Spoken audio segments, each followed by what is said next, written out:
اللهم صل على محمد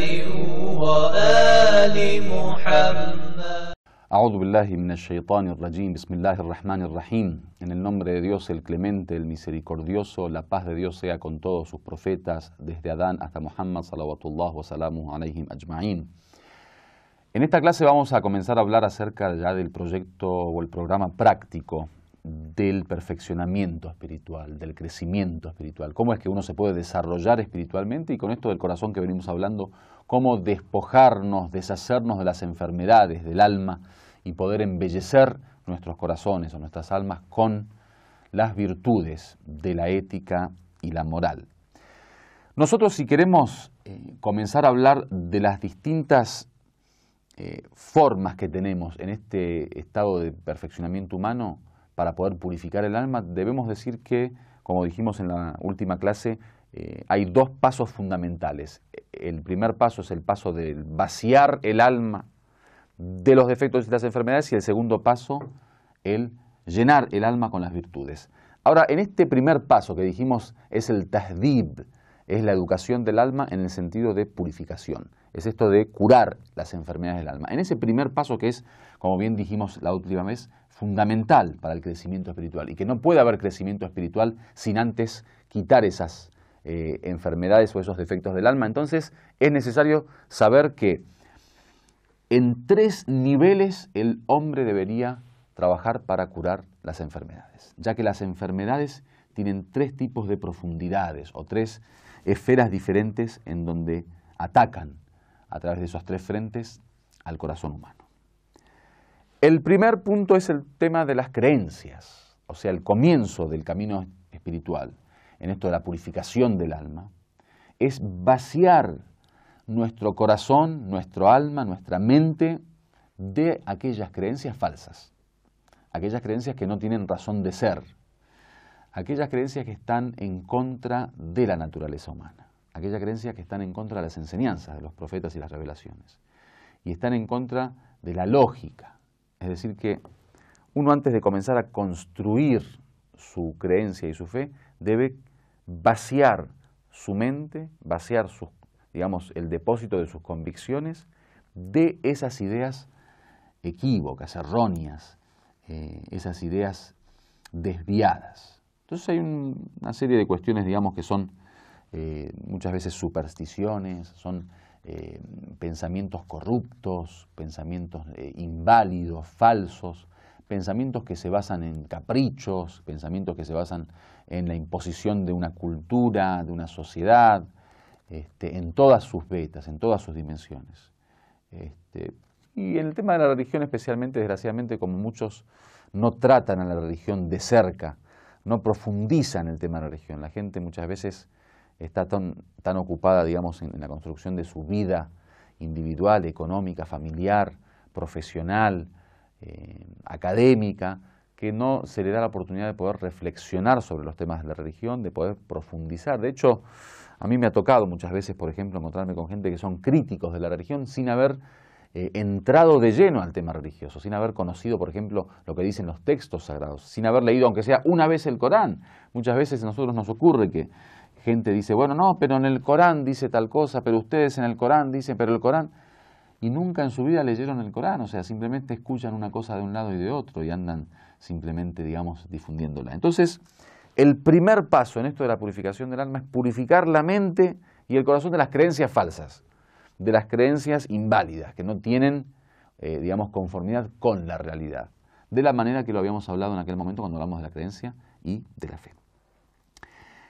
Lo segundo es ir directamente al tema del corazón en su dimensión psicológica, en su dimensión emocional, sentimental, de tal modo que los sentimientos negativos salgan del alma humana. Es decir, una serie de cuestiones que se fueron transformando poco a poco en hábitos y que fueron creando, de alguna manera, el carácter humano, la forma interna del ser humano, y que son incorrectas, que son consideradas defectos, ya sean a nivel valórico, principios, a nivel moral, a nivel ético, o todo lo que tenga que ver con el carácter humano, con la perfección del carácter humano. Eso debe también ser erradicado. Entonces el segundo tipo de enfermedades que tenemos que erradicar y acabar con ellas, terminar con ellas, son las enfermedades del corazón en el nivel sentimental y emocional. Es decir, todos aquellos puntos que tienen que ver con el sentimiento, que tienen que ver con las emociones, no tanto, sino más que con las emociones, digamos, del momento, con los sentimientos que están detrás de las emociones. O sea, esas cuestiones que se establecen ya como una cuestión de hábito y de carácter humano. O sea, esas enfermedades como la envidia, como por ejemplo el enorgullecerse, el engrandecimiento, por ejemplo el sentirse superior a los demás, los complejos de inferioridad, los complejos de superioridad, el tema de estar constantemente pensando mal de la gente, el tema de creer que toda la gente tiene defectos y uno no tiene defectos, el tema del maltrato, el tema del mal carácter, el ponernos nerviosos rápidamente, los hábitos que tenemos muchas veces de andar divulgando los secretos, el no poder proteger un secreto, mantener un secreto, o por ejemplo la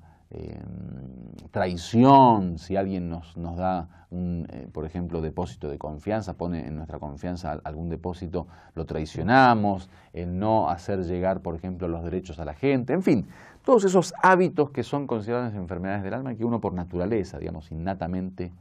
sabe que es una injusticia, sabe que está fuera de lugar, sabe que no es aceptado y que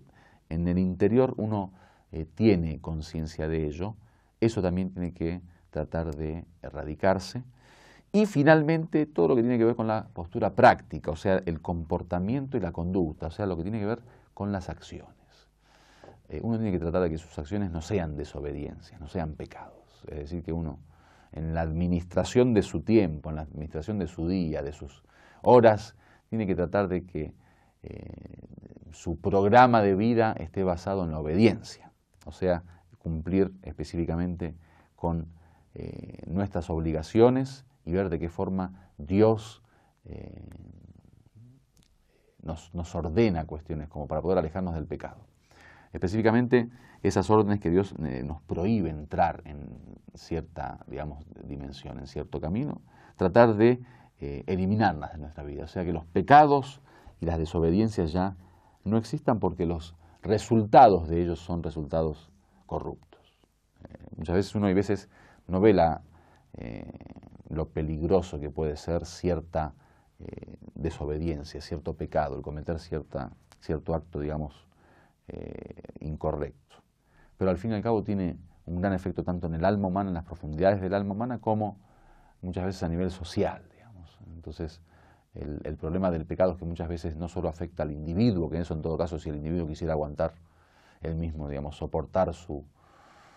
propia maldad, es problema de él, pero el problema también que tienen muchas irregularidades a nivel legal, a nivel de desobediencia, es que muchas veces no solo afectan al mismo individuo que las perpetra, sino que también afectan a la comunidad, a la sociedad y muchas veces al mundo. Tenemos, digamos, en la visión coránica que hasta la naturaleza se ve afectada por muchos pecados de los hombres. Walhamdulillahi Rabbil Alamin.